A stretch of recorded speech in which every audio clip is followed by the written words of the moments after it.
Okay, I am back and I'm going to read to you chapter 2, and this is on life within the Montegu-Douglas Scott family. And this is chapter 2 from the Duchess of Gloucester, Princess Alice.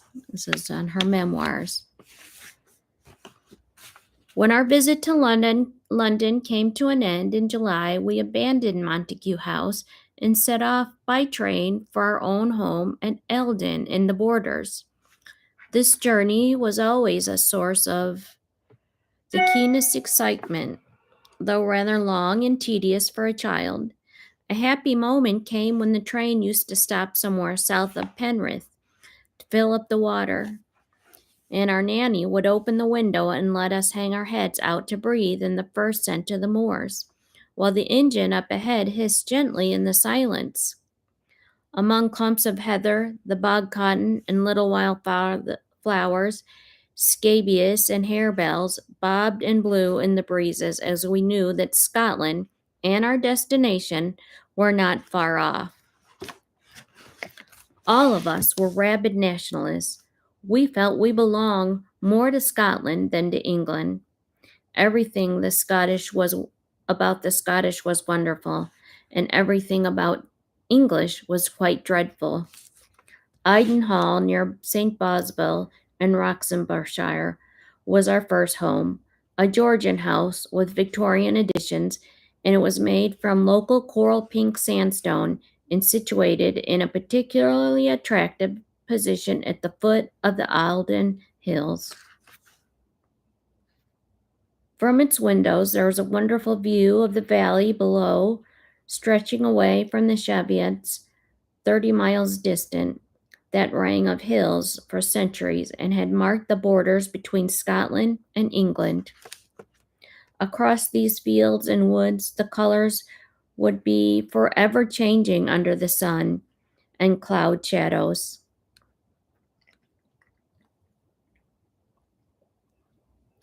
My earliest memory of all is the Eldon. I am in the nursery having a bath in a tin tub. Two brothers rush in fighting, and one kicks off a boot, which lands with a splash in the water. The nursery maid is furious, and I'm frightened. This must have been when I was 2. Eldon and its surrounding woods were very safe for children, and we could roam wherever we liked. My father was the local member of the Parliament and equally occupied by his directorship of the North British Railway and the Bank of Scotland. So we children seldom saw him except for lunch on Sunday. Our mother was at home, but my memories of her are almost equally few. She seemed to be always resting on the sofa, busy with her sewing. It was usual for us to visit her in the drawing room for an hour after tea, for which we had to change into different frocks. Occasionally, she would play the piano and sing or whistle some time for us, which we loved. People seldom came to stay, except for Uncle Henry, Lord Henry Scott, my father's younger brother and our only surviving bachelor uncle. He was a keen horseman and was allowed to use Eldon as his headquarters during the hunting season. One of his cronies, Patrick Douglas Home, great uncle of Sir Alec, the former Prime Minister, was a regular visitor. Every year used to take a nearby house for the season opposite the Buccleuch Arms in St. Boswell. St. Boswell was also where Uncle Henry stabled his hunters. 2 days a week, Uncle Henry and Patrick disappeared into Edinburgh to do something at a bank and thought to himself very hard work. The rest of the time was spent hunting, shooting, or fishing. Patrick always dropped in for lunch after he had been to church on Sundays. My father was a tease who got great pleasure from arguments and had no difficulty in getting Uncle Henry and Patrick thoroughly worked up. The talk was usually political and of no interest to my mother. She would sit in silence at one end of the table while the gentlemen argued away at the other. The last thing she would have done was to join the debate. I doubt if she so much as ticked off even the youngest of housemaids in the whole course of her life. She was too gentle and would not have known what to say. Occasionally, some elderly female relation would provide her with company for a few days, but on the whole, I fear she must have had a very lonely time. Uncle Henry was a good friend to us children and played a part in encouraging us to ride. Sybil and I loved this more than anything. My father was not interested and my father was not interested and my mother thought it was too dangerous. So outside encouragement was important to us.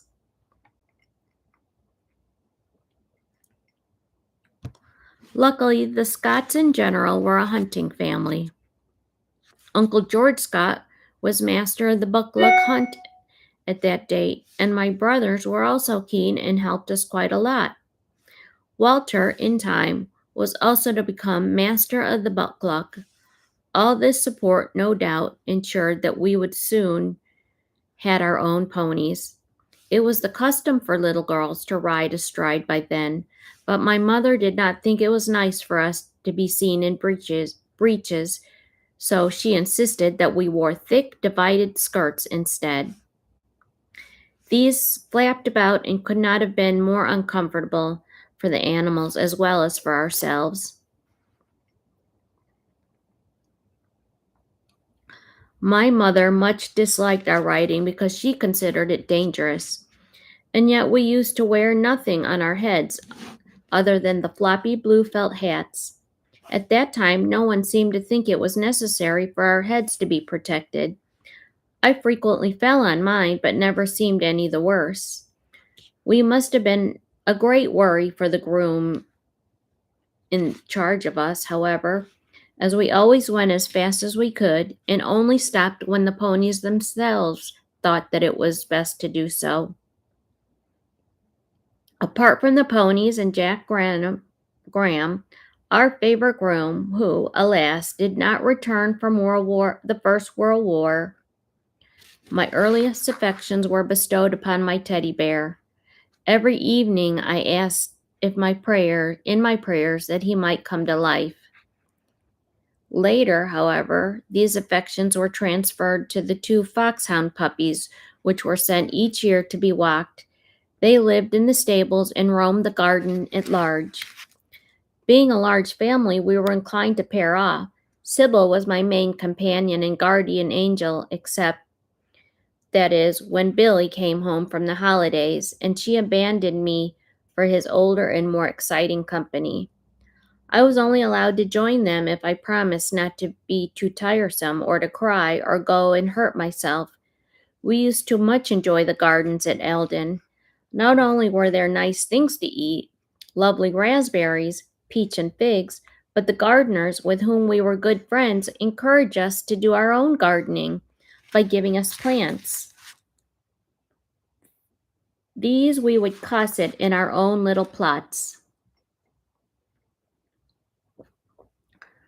One holiday, Billy constructed a rock garden in the woods. The work absorbed us for hours on end. Its chief glory was a splendid pool, which grew more and more impressive as the days went by. It was, therefore, a particularly calamitous moment when an angry farmer correctly identified this centerpiece as the reason for a growing and previously inexplicable water shortage. Billy had diverted the local supply from his cows. Perhaps we found solace in walking down to the railway bridge and watching the trains, another Eldon treat. From the age of 6 in term time, we would be in the schoolroom and spent most of the day with the governess. We used to go through governesses at a tremendous rate, which is hardly surprising when one considers that my younger sister Mary, a beautiful, very strong-willed child, but with all too easily an aroused temper, once tried to push Miss Mappy, an immensely tall woman, out of the window. The exception was Maggie. She was a wonderful teacher and a sweet person, from whom I learned much that was a great help in later years. Maggie was also very religious, her father and brothers all being clergy, and insisted on morning prayers around the schoolroom table. When we were ready and kneeling, she would ring a bell, at which the signal the schoolroom footman and would appear and have to join in. I'm sure she did it purely for what she considered to be his own best interest, but it always filled me with embarrassment. Schoolroom lessons consisted of reading, writing, and arithmetic, and later German, French, and sewing. Later on, Italian was added to the list. From Eldon, we would invariably go and stay with my grandparents at Dumlanrig Castle in Dumfriesshire. There in the autumn, my grandfather liked to organize shooting parties for his sons and relatives. All of our homes, Dunlanrig was to me the most beautiful, and that includes the countryside surrounding it. A grass park studded with trees stretched away to the River Nith, and on the other three sides steep banks of mown grass lead down to the flower beds cut in fantastic shapes, surrounded by clip box hedges and gravel paths. Rising up, acres of woodlands with the wild moors beyond. It looks like a distance. It looks from a distance, it looks like a fairy castle. Dunlanrig did not originally belong to the Scott family. It used to be the seat of the Red Douglases, and the present house was built by Douglas, the first Duke of Queensberry, at the end of the 17th century. Scotland at that date was only just emerging in the modern world of peace and organization. The wars and the bloodshed of the Middle Ages still a very present memory, and Drumlanrig, as a result, is an extraordinary cross between the civilized palace of a grandee and the defensive castle of a warrior chief. There are lovely sunny rooms looking out over the park and gardens, and a tower at each of its four corners, and a dark and winding staircase. On calm evenings, one went to sleep to the soothing sound of the Marburn, but on a stormy night lay in fear as the winds howled and whistled around the turrets. The walls are built of pink granite, and if there is a sunshine after the rain, the flecks of mica in the stone make the whole castle glitter like silvering. Dumlanrig came into the Buccleuch family through the marriage of Francis, the second Duke, the Lady Jane Douglas, the daughter of the second Duke of Queensberry. On the death of the last Duke of Queensberry in 1810, the title and property passed to the third Duke of Buccleuch, the grandson of Lady Jane. Okay, I'm going to bring up a picture of this Dumluck, see if it still exists.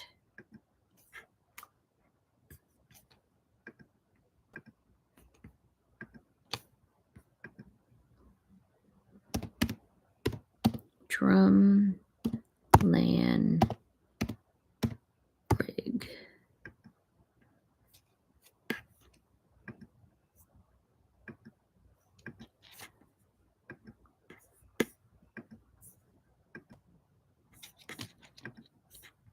Okay, can you see it? Oh my. Look.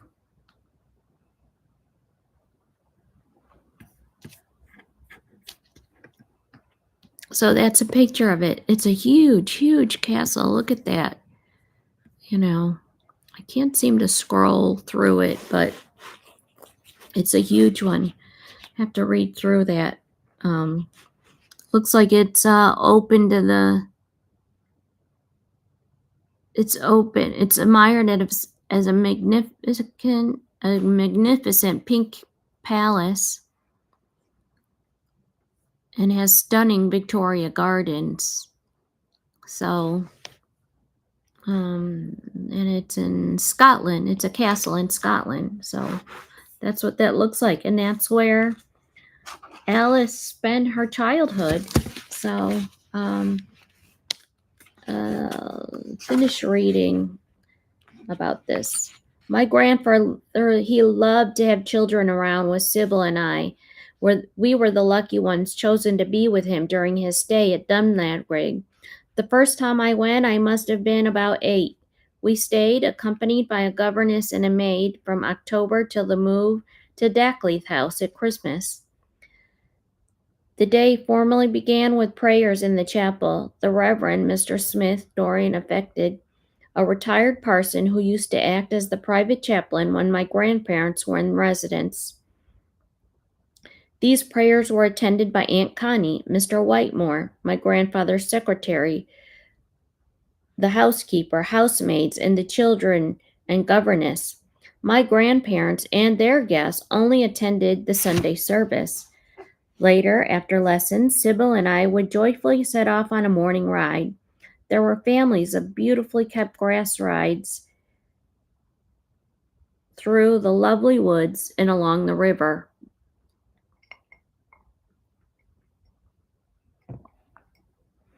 It must have taken many estate workmen to cut the sward and bracken and remove seedling trees. We would let our ponies go as fast as they wanted, and when a ride divided, Sybil would go one way and I the other way, to the dismay of the groom, who was there to look after us. Should he follow the elder girl on the spirited hybrid pony, or the younger one on the slower, more sedate animal? Luckily for him, the rides usually coincided before we reached home. We loved galloping through those silent woods and past the small lochs, of which there were several. Wild duck would take off, quacking loudly, and over a roe deer and a red squirrel, which were quite numerous in those days, and would cross our paths.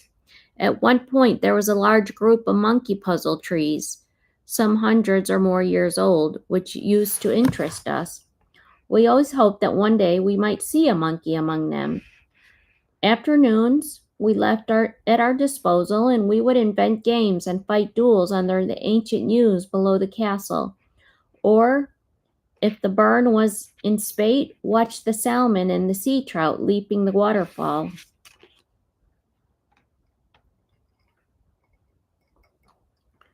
It was a tradition that after the tea, the grown-ups would rush about with us in games of hide and seek and pounce and piggy, a Scott variation in which 2 people hid and ambushed the rest.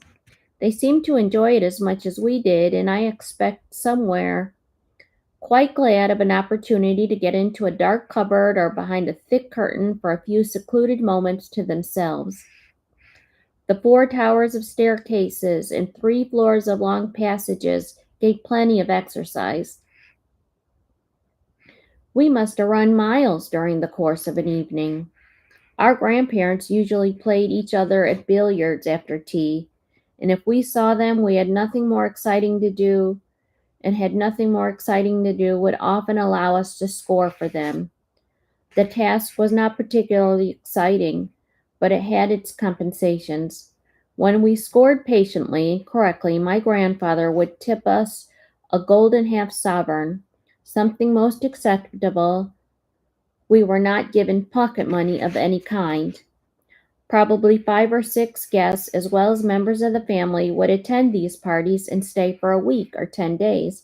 The men would go out pheasant and duck shooting, invariably supported by us, and a rather unwilling Reverend Mr. Smith Dorian. Drives around the countryside would be arranged for female guests and other non-combatants, and walks, including one to the kitchen garden, a mile away from the house, where there were over 800 yards of greenhouses to be strolled through, a summer house in which tea was sometimes held. If tea was in the castle, the ladies would have changed out of their heavy woolen day clothes and into lighter tea gowns. Then at 7:15, after the rampage was with us, They would have been summoned to their rooms by going to the bath in the portable tubs prepared for them, and to change for dinner. Every lady brought a maid, and every gentleman a valet. The dinner gong would be at 8:15. Another sound that comes back to me in the gentle noise of the gravel being raked first thing in the morning. This was carried out every day when the ground was being, whether it was disturbed or not. Looking out, one would see rows of old men raking away. The estate employed almost 100 gardeners then. Many of them were of an age that nowadays would mean retirement and probably exile from the countryside altogether. But in those days, they would all have stone cottages on or near the estate and lived happy. And they were contented their lives with their working lives until the end. One of my favorite childhood books was Froggy Little Brother. It was about a slum boy and used to make me weep every time I read it. But my own experience of working people could not have been more different.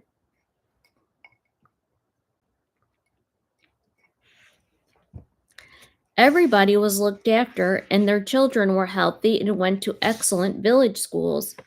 In fact, one of the things I should most like to convey in those times is how very, very nice all the servants, it hardly seems right to use such a word nowadays, how very nice they were, and what real family friends had become. Indeed, some of them were part of the family as far as we were concerned, having been connected with us for many generations. Too often nowadays, one is given the impression that all landowners were tyrants and their workers were downtrodden serfs. Nevertheless, the servants, not least the domestic servants with whom we came into daily contact, formed a separate world with its own clearly defined system of rules and manners. Below the stairs, there was a definite division, the steward's room, which was ruled by the house steward or butler and nicknamed the pug's parlor by the junior servants not privileged to enter it, and the general meeting of the servants' hall.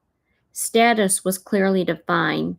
The head of the household was the steward, who controlled everything and everybody, from the setting of the clocks to the traveling arrangements of the guests, from the dismissal of the staff to the organization and restocking of the cellars.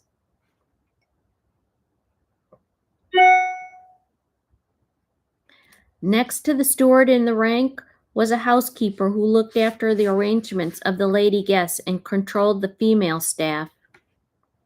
Then came the groom of the chambers, who saw to the particular welfare of the guest. It was his responsibility to check the writing tables, that the writing tables were neat and in order.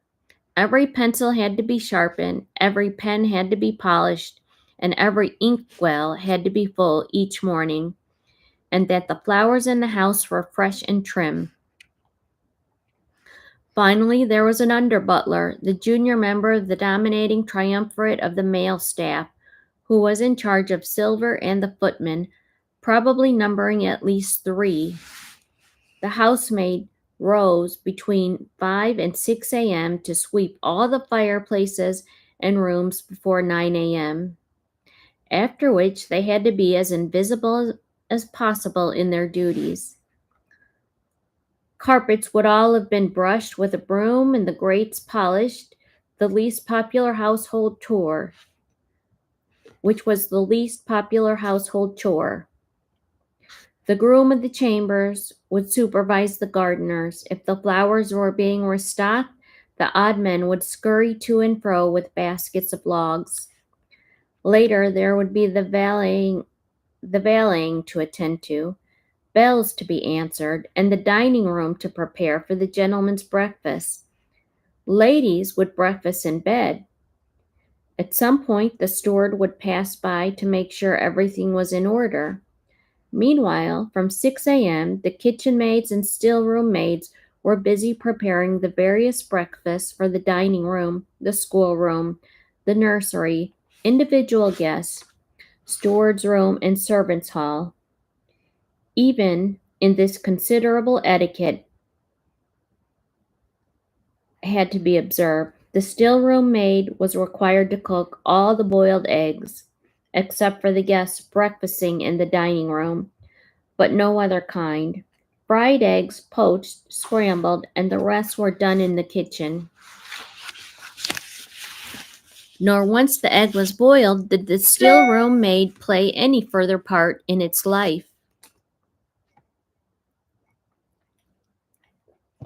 This sounds a lot like Downton Abbey, if you ever, just the way everything is. I get all those images of Downton Abbey. So, it then became the responsibility of another maid who took it to the kitchen where the trays were prepared before bearing it aloft to the appointed bedroom. No wonder, when news reaches the nursery on one occasion that the second nurse was engaged to the groom of the chambers, the housekeeper was heard to explain to the nanny, "Wherever can they have met?" Of course, still-room and kitchen maids had many other duties. Everything to do with tea emanated from the still-room, and every day after lunch the kitchen maids scrubbed the floors of the kitchen, the scullery, and the lauders, spreading fresh sawdust wherever necessary. The heavier job of cleaning the long basement passage was undertaken once a week by the odd job men using deck scrubbers. There was said to be a ghost in Drumlanrig. The mother saw it as a young girl on her first visit to the house. She and her sister, two beautiful Mrs. Bridgmans, were sent there, presumably thanks to the scheming of their mother and the Duchess of Buccleuch, in the hope that one of them would catch my father's eye. On their way to bed, the candle flames no doubt faltering from time to time in the draught of the passage, they saw something fury moving towards them. They were terrified. The candle blew out, but luckily they found the door of their bedroom. They rushed in, and after their excited report at the time, never much liked to talk about it again. Then, years later, after my mother had indeed become the Countess of Dalkeith, she was found in the hall looking pea-green by one of her guests, Lady Maybelle Howard. "What's the matter with you?" she explained. "Lady Maybelle, it's the most extraordinary thing," my mother replied. "I saw a huge monkey sitting on the chair there." "My dear, are you feeling quite well?" "You haven't had too much for lunch?" asked Lady Maybelle. "But no," my mother repeated, "that it was just the result of seeing the monkey," and, as on the first occasion with her sister, insisted that nothing further should be made of it. Shortly afterwards, during the First World War, Drumlanrig was turned into a hospital. One day, the matron asked our agent's wife, who was running things, if she could speak to her on a matter of urgency. "I saw something awful in the night," she said as soon as they were alone, "and I'm afraid I can't stay." "What did you see?" "I wouldn't like to say," said the matron. "I don't think the family would like it. But I must go. I can't stay." So she left, and nobody knew why. But after the war, someone was looking through the books in the muniment room, and they came on an inventory for the house in 1700. The matron's room was called Yellow Monkey or Haunted Room. My only unpleasant memory of Drumlanrig is of having diphtheria there, a frightening disease which they presumed I must have contracted on the train journey.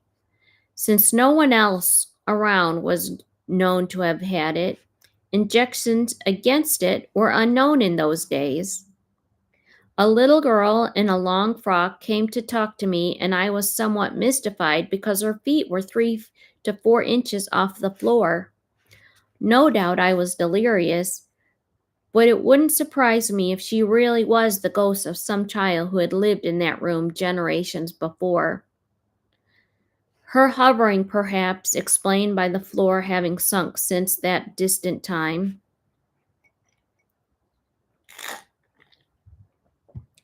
Otherwise, my most lasting memory of the castle in those pre-First World War days is of Sybil. Thinking me inside the laboratory, she is saying, "I can see you, but you can't see me," at the door when, to her horror, whom should emerge but the Reverend Mrs. Smith Dorian. Annual visits came to an end in 1913 during the First World War. Drumlanrig became a hospital.